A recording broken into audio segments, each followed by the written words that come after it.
Hello, my art friends. This is Miss Jaquila. We are going to take a look back at some of the amazing projects that we've done so far this year. All right, the first art lesson that we are going to focus on is our Heather Galler flowers. Third grade students did an absolutely amazing job creating their Heather Galler inspired flowers. You can see that the vases, that's what the flowers sit in, and the flowers look all so different and so beautiful and colorful. What's special about Heather Galler's work is the fact that she paints realistic things in a non-realistic way. She uses lots of color and pattern to make her artwork look exciting, fun, and different. We used paint and crayon for this project.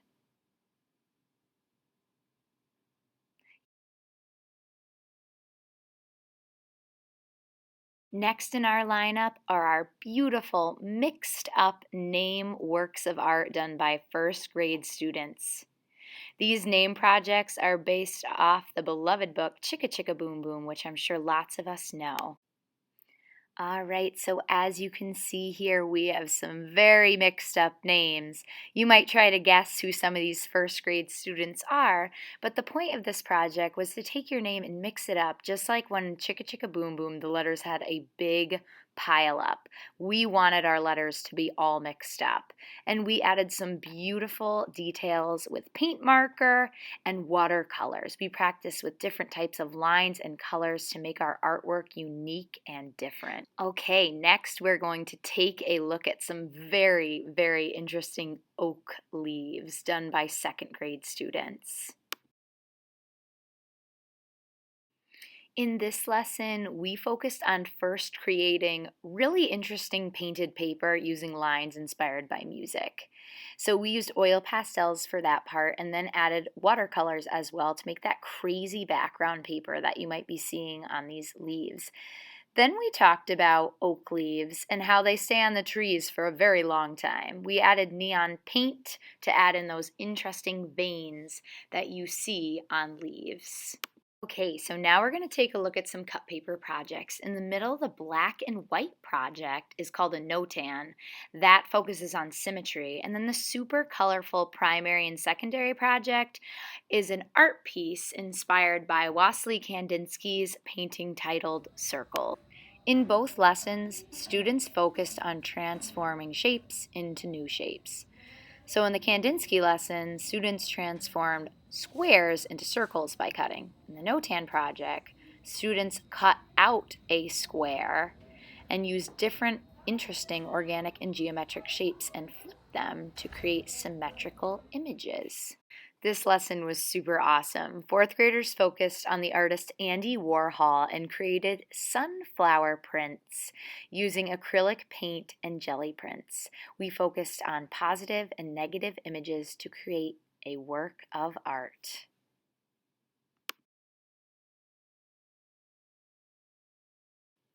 Here are some photos of this amazing process. Students used jelly print, a brayer, and a fake sunflower to create these really, really awesome positive and negative sunflower prints. Okay, now we're going to focus on some abstract artwork. Second grade students created corn close up, inspired by Georgia O'Keeffe's flower paintings. Georgia O'Keeffe painted flowers very close up, making them appear abstract. What I love about this project is that everyone's kernels on their calico or colored corn look different. Some students did patterns, some of their kernels are big, some of their kernels are small, but we can see that there's lots of different shapes and colors, and that little shine just makes them look 3D.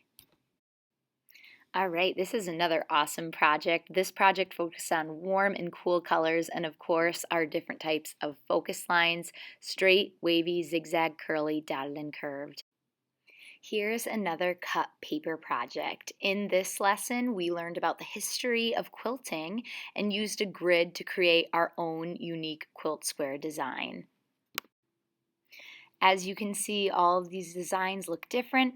We were focusing on the element of art shape in this lesson, and we were transforming small 2-inch by 2-inch squares into triangles that would fit on a grid.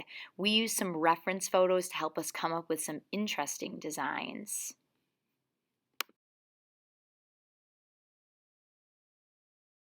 Here's a view of our beautiful display case filled with all different projects from different grades. All right, when we take a close look at this display case, we can see right away that there is a lot of color. We have our action line collages. Those are 3D paper sculptures, some beautiful secondary and primary color butterflies, and of course our exploration of primary colors in our mouse paint sculptures, where students made tiny model magic mice. These beauties were done by kindergarten students. We explored painting using liquid watercolors and our 3 cool colors, which we eventually transformed into a lily pond based off of Claude Monet's lily pond and paintings. We can see that each student approached putting their lily pads in a different way and practiced painting in a different way. It almost looks like one big lily pad pond put together. These were another super fun one. First grade students explored creating a pop-up version of Piet Mondrian's primary color works of art. Taking a 3D approach to this project, that means standing up, that this project has form, made these look super interesting than just a two-dimensional flat work of art. You can see how it pops up from below. This project was a huge hit with 4th and 5th graders. We split our paper into thirds and chose 3 positive words to draw in with paint marker. Then we added designs and patterns in crayon and then experimented with a crayon resist on top.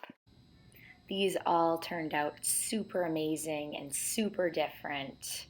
We really tried to squeeze those words into those thirds of the paper and make them look happy and interesting. I love all the different colors that were used and what words were used together. It made all of these very, very unique.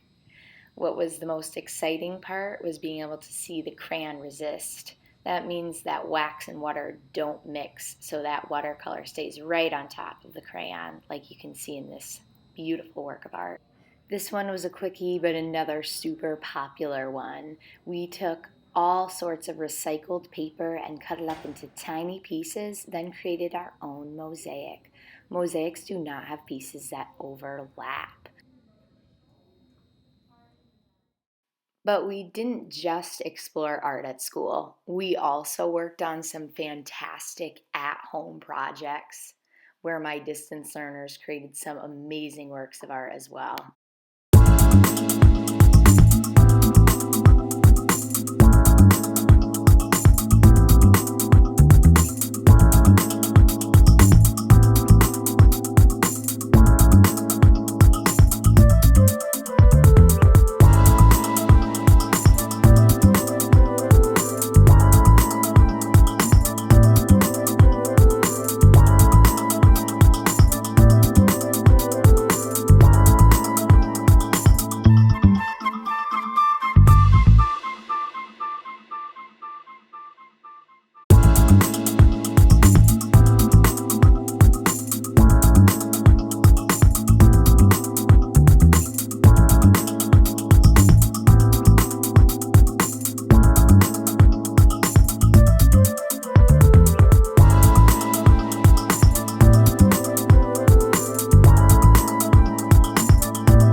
I can't wait to see what else we create.